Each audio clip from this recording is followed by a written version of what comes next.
Ensuite, la parole est à Pierre-Yves Bournazel concernant l'assistance aux personnes victimes des réseaux de proxénétisme. Merci, monsieur le...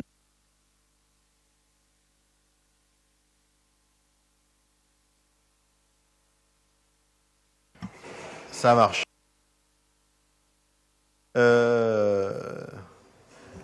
Ah, là, ça clignote bien, là.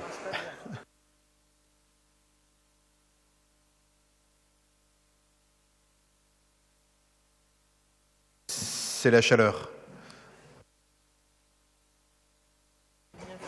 Ce micro marche.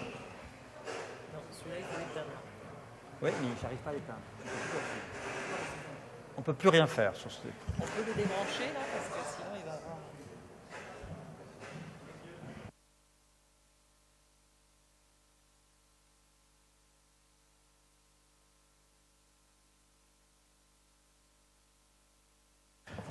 Réessayez. Alors j'essaye. Merci, monsieur le maire. Je souhaite aujourd'hui défendre un vœu important relatif à la lutte contre les réseaux de proxénétisme et au soutien aux victimes de la traite des êtres humains dans notre arrondissement.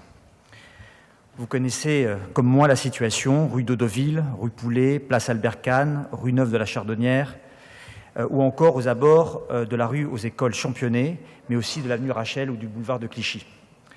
Les riverains nous écrivent, ils témoignent, ils documentent. Et que disent-ils?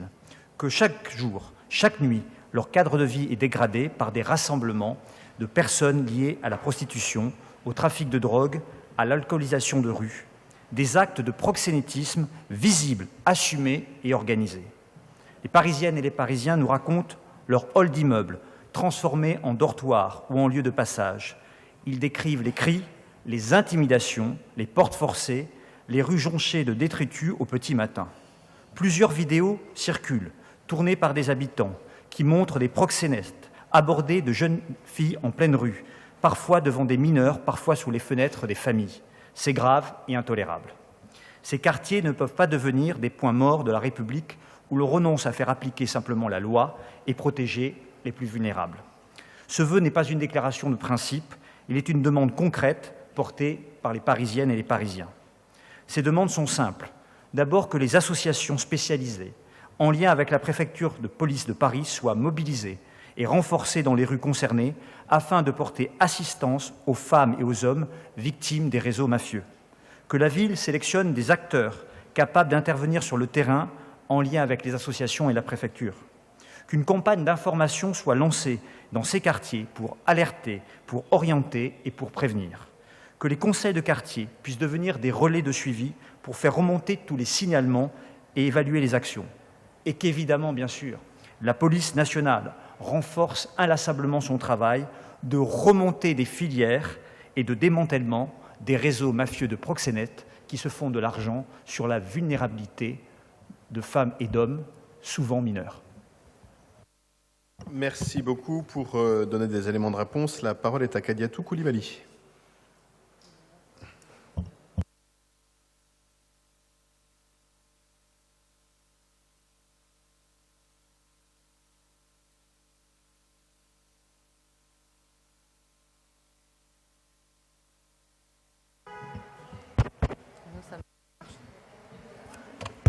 Viens là, sinon Kadiatou.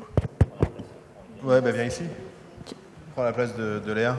Je vais être sur l'échange. Il peut venir là à la place d'Émile si elle veut. Ah, c'est bon, là-bas il y a de la place. Oui, ça marche.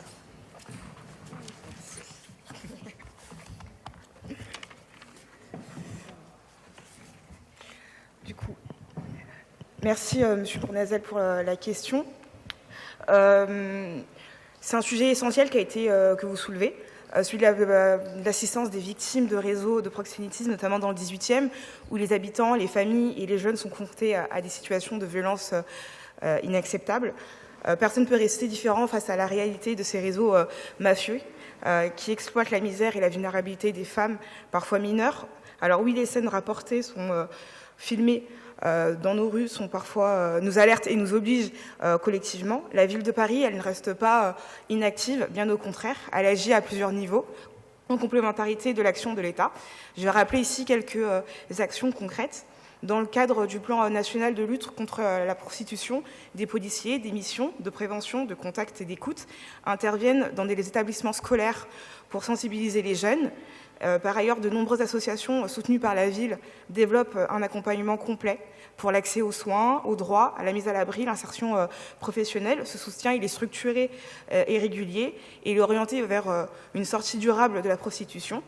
Je veux également saluer le travail du Bus des femmes qui intervient plusieurs fois par semaine sur les secteurs qui sont identifiés, y compris dans le 18e, ainsi que l'action du collectif Mist qui tient des permanences au sein du point d'accès aux droits dans le 18e, dont l'expertise issue de l'expérience vécue est un atout précieux pour récupérer et accompagner d'autres victimes. Alors, les objectifs portés par ce vœu sont donc largement partagés et surtout déjà engagés. C'est pourquoi nous nous reconnaissons pleinement dans les préoccupations qui sont exprimées. Nous pensons qu'il n'est pas nécessaire d'adopter un vœu redondant avec les politiques qui sont déjà mises en œuvre. Ainsi, on vous demande de bien vouloir retirer ce vœu afin de ne pas fragiliser le travail des associations et des services déjà mobilisés, mais au contraire de continuer à le renforcer dans le cadre du dialogue et de la coordination déjà existante. Merci. Merci beaucoup, Kadiatou. Le vœu est-il maintenu ? Merci de votre réponse et du ton constructif utilisé. J'y suis sensible. Ce vœu, il a été co-construit avec des habitants, donc je ne peux pas me permettre de le retirer. En revanche, vous avez raison, les associations font un travail formidable et c'est l'occasion aussi de les remercier comme vous l'avez fait et de renforcer leur action. Voilà, je pense que maintenir ce vœu, on n'en fera pas. Le but, c'est que ça avance. C'est que chacun soit engagé, associations, villes, États, citoyens, sur ces sujets-là, pour faire reculer le proxénétisme, qui est un véritable fléau, qui évidemment est un phénomène qui exploite des femmes et des hommes qui malheureusement sont sous emprise d'individus extrêmement violents et qui crée des conditions difficiles de vie au quotidien pour des habitants de notre arrondissement comme d'autres quartiers de Paris et de France malheureusement, avec des intimidations et des violences exercées sur des habitants qui, évidemment, ont besoin que ces problèmes se règlent. On sait que c'est long, que c'est difficile, mais comme ce vœu a été co-construit avec eux, je souhaite le maintenir. Merci. Donc, vous l'avez compris, on considère que le vœu tel qu'il a été présenté et l'action de la ville de Paris répond suffisamment au vœu. Donc moi, je vais suggérer à chacun de voter évidemment comme il le veut. Pour ma part, je n'ai pas tellement envie ni de voter pour parce qu'on le fait déjà, ni de voter contre parce que finalement, ce serait contradictoire avec ce qu'on fait. Donc je suggère à celles et ceux qui le souhaitent de faire évidemment toujours, comme toujours, c'est la grande liberté, c'est ce qu'il veut. Pour ma part, je veux plutôt tendance à penser m'abstenir pour non pas voter contre le vœu, mais en même temps pas donner le sentiment qu'on a besoin d'un vœu pour faire ce qu'on fait déjà. Je vais donc mettre aux voix ce vœu qui est pour, qui est contre, qui s'abstient, qui ne participe pas au vote. Il est adopté.